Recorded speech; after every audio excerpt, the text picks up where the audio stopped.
Di daerah saya di Yalimu itu pinang sangat mahal. Dalam video ini saya akan menjelaskan apakah di daerah Papua yang lain seseorang bisa sukses hanya lewat pinang. Jadi kebetulan saya memegang satu buah pinang dan di dalam karung ini ada sekitar 40 buah pinang. Pinang ini warnanya sangat kuning dan ini sudah cukup tua. Rasanya manis. Kalau pinang seperti ini di daerah Jayapura biasa sebut dengan pinang GB. Kalau di sini bilang ini pinang manis. Pinang ini dibawa dari daerah Halmahera.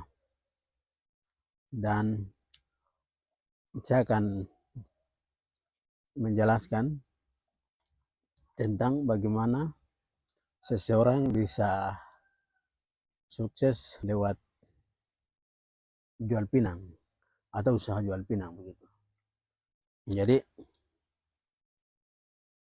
di daerah saya di Yalimu itu pinang sangat mahal, termasuk Yahukimo. Apalagi kalau Yahukimo itu lebih mahal. Kenapa mahal? Karena untuk sementara di sana tidak ada pohon pinang. Adapun hanya beberapa pohon dan itu baru melakukan penanaman. Semua pinang itu biasanya ekspor dari Jayapura ke Yalimu, Jayapura ke Yahukimo. Jadi cara menjual pinang di daerah sana itu kalau pinang seperti ini, pinang ukuran seperti ini satu buah 10.000. Pinang ini satu buah 10.000. Itu di Yalimu atau Yahukimo kalau tidak salah. Nah, jadi kalau satu buah 10.000 itu berarti 5 buah sudah 50.000. Ini tidak bisa jual dengan harga 5.000. Ini sangat besar. Nah, kalau misalnya pinang seperti ini kita memiliki katakanlah 40 pohon. 40 pohon semuanya berhasil bertumbuh kemudian berbuah maksimal, maka misalnya ini satu, kami biasa bilang oke, itu sebanyak 40, kadang sampai 100 atau lebih dari 100. Nah, kamu kalikan misalnya 100 buah dikalikan dengan 10.000, itu berapa juta itu? Kalikan sendiri. Jadi kalau konsisten kita menanam pinang seperti ini, kemudian merawat, kita bisa sukses juga lewat hanya dengan menjual pinang. Yang penting kita mengatur bagaimana cara manajemen keuangan, kemudian tapi soal manajemen itu menurut saya itu urusan kedua, tapi bagaimana caranya kita menyediakan stok barangnya itu.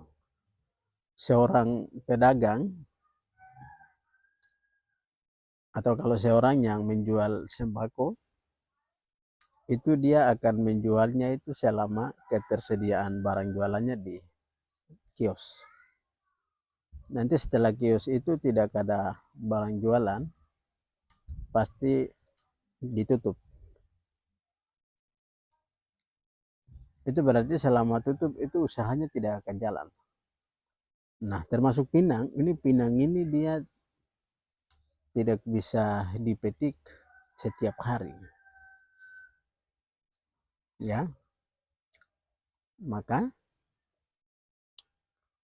kita harus menanamnya itu lebih banyak dan fokus ke satu tanaman, misalnya pinang.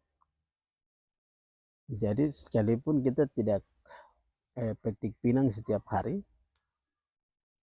tapi stoknya bisa tersedia sambil menunggu pinang yang lain matang di pohon.